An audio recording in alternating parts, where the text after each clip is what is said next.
Right, today's little job is melting down all the knackered old frames, and they go in here, and what happens is steam comes out of this, which is just a wallpaper stripper thing, attaches onto that hose there that goes round to the back and pumps steam into the back of here. It then comes through all this Hessian sack and melts the frames, and all the wax and everything, all the gunk goes to the bottom of that, and then it comes out of this little tube at the front and drops into the box here. So I'm going to set it up and get it ready, but I can't set it live or get it steaming because it's only sort of 1 o'clock in the afternoon, and it will bring bees from miles around. They'll find it. So I'll load it up and then show you what it looks like loaded, but I won't be able to switch it on until later on in the afternoon, or if it starts raining. Look at this, the wasps found it already. Look, that's how quick. Literally, I've opened the lid and that's how quick it is. So yeah. So what happens to your frames if you just leave them in the summertime? And this was this colony. Do you remember the drone colony that I shook out at April 1? I can't remember. It's all sort of spotty, knackered old drone stuff. I mean, you can't really do anything with that, so you just drop them in here like that. Oh, wrong way round. I want that to lean against this wall, so they go in like that. And there's some of the bit, but look at this matting. This is how these blasted wax moths, they absolutely trash everything because they love all that goo, all that pollen and syrup is what the larvae feed on. And yeah, it makes lovely food, but makes a lovely blooming mess as well. So look at it all. It absolutely wrecks the comb. So if you were going to try and save that comb, actually that comb is almost salvageable. Lots of pollen, but now those moths have got in it, it's wrecked it. I don't think I'm going to bother, to be honest. Look, they put their little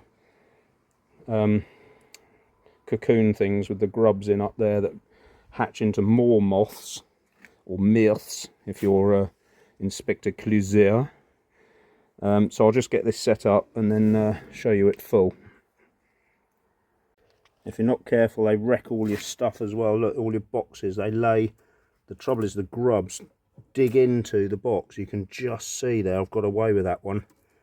And here, yeah, look, they're just about to dig away into that. There's a grub come out of there. So you're going in the steamer to be cooked. Goodbye. That's the end of that.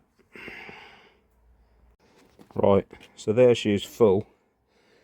And it's annoying, all these manufacturers like honey spinners, these things, they all do 9 frames. Why not just make it, you only need to make it an inch bigger each way and you could get 12 frames in, which is a full box. But no, 1, 2, 3, 4, 5, 6, 7, 8, 9 frames. Same with the honey spinner, 9 frames, so you can't do a whole super in one go. Maybe I should stop moaning, but yeah, it just seems odd to me, but hey ho. So that's it full. I'll fire it up later because we've already got a bumblebee has smelt this. It smells like a brewery out here. It's just sort of mead. I think it's just where the stale honey's gone fermented. But anyway.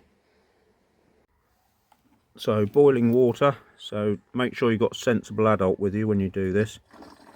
Not that I'm a sensible adult.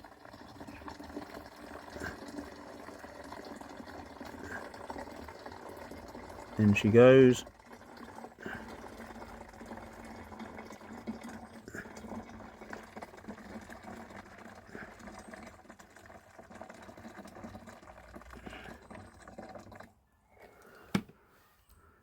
Lid back on. You can see I got a phone call just as this was starting to go. So it is actually running, but I had to turn it off because it was short of water. So that boils up, sends the steam through that pipe, and into the back as I showed you before, and then it should, yeah, you can see that starting to melt, including the horrible wax moth grubs. You can't smell it, but it does smell. But you can see this is all the honey, and that is the wax that's coming out of the comb that settles on top. So yeah, eventually you get a big sheet of wax that just sits on top. You dismantle all those, take them all out, chuck all the stuff in the bin, and that's it. There you've got clean frames. So we'll come back when that's starting to run. I'll show you a little bit of it working.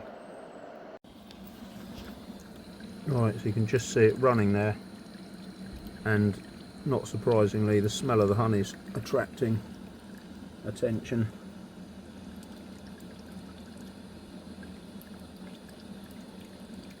So what I normally do when that's running,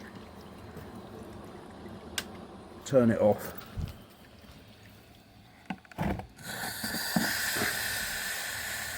Let the pressure out, obviously.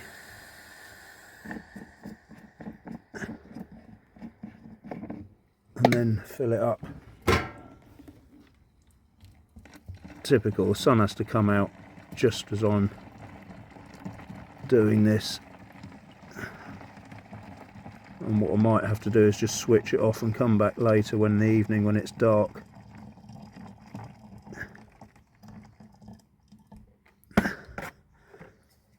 That's that.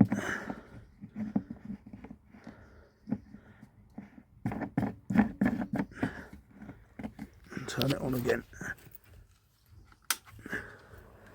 Obviously if you let that level get down too much, it just burns through the element. So that's it really. I might just try and tip this forward a bit to get the last bits out. But yeah, it's quite difficult to do. I'm not going to be able to do that one-handed, so I'll come back and do that. I've tilted it right forward now, as you can see.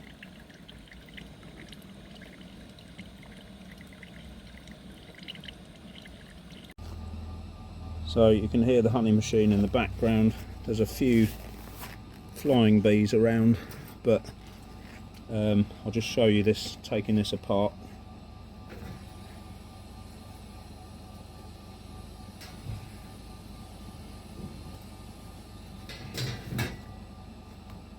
That's how it comes out of the machine, or out of the steamer. So I just take this out like that.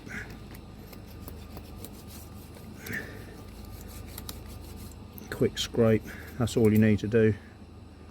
Get the worst of it off, because you've seen this in the cleaning frames video at the beginning of the year. And then just get as much of this junk off as you can, really.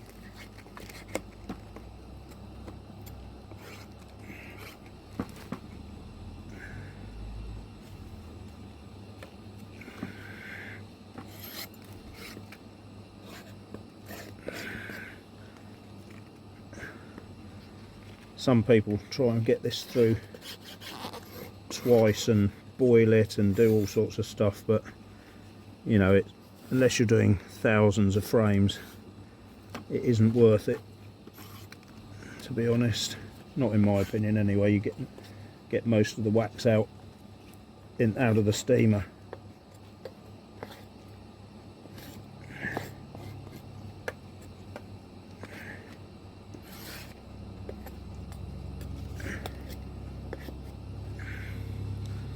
So yeah, there you can see most of it's clean, and now you've got a frame that's ready to wash, like I say in the cleaning frames video. That's ready to go, and even better, it doesn't smell of honey, so you don't get bees pestering it. I was trying to get it to zoom out then, but it wouldn't. But you know, you can see pretty much all of that's out or off.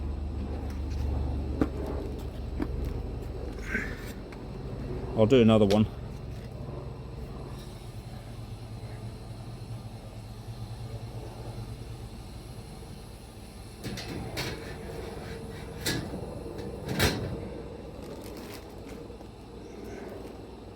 try and keep most of this in the bucket. Sometimes a few little bits go down.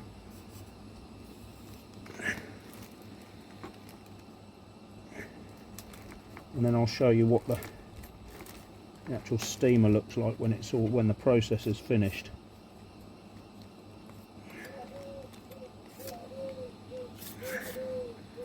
But you can see these are the caskets here. So that's what the bee would have grown up in. And so the reason those haven't melted is because that's part of the casing process, if you like. It's not actual wax, it's the casing that the bee grows up in, and it leaves some of itself, if you like, against the side of the wax wall, and that's it. So eventually they get smaller and smaller, and that's why you need to renew combs at some point. You don't have to do it every year, but you know, if you do a rotation, then you end up with big bees. If you don't do a rotation, these combs get smaller and smaller, and you just end up with smaller and smaller cells, and the bees get smaller and smaller because of it. Just logic, really. So, you know, there's a lot of beekeepers that say, oh, you know, you can use them for 10 years. Well, you can use them for 10 years, but you know, the actual cell size just gets smaller and smaller doing that. So, you know, it's up to you, really. Whatever you 3 to 5 years is probably about it.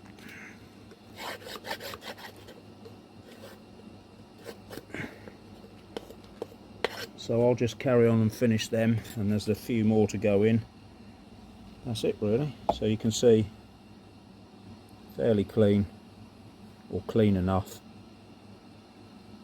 And yeah, like I say, watch the cleaning videos one that's available in the playlist.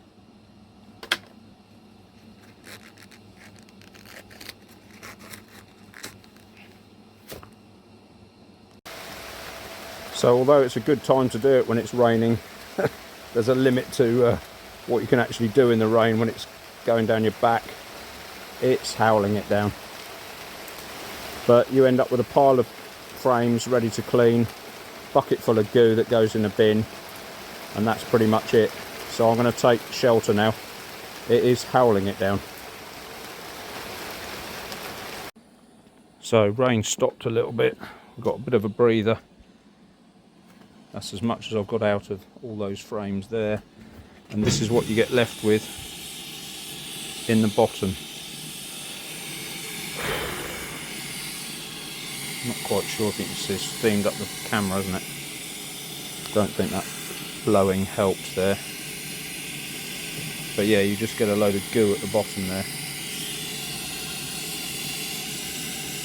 So I'm going to put those frames that I experimented with last year, I'm going to put them in and take it from there.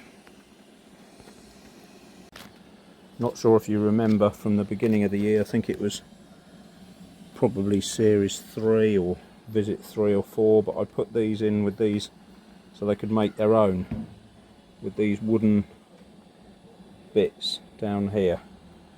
Don't know if anybody remembers that, or you can go back and look. But basically they just built the whole thing as drone comb, which was no good for the nest management, if you like. You're just going to end up with drones everywhere and no colony or no worker bees. So I knocked all that lot on the head, so there's going to be quite a bit of wax to come out of here. So they are going to be the next ones in.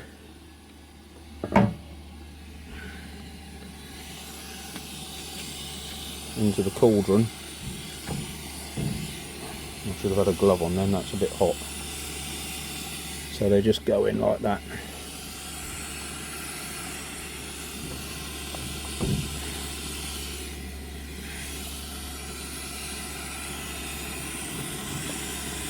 There's a few more to get from the shed. So I'll do that and show you when that's done as well.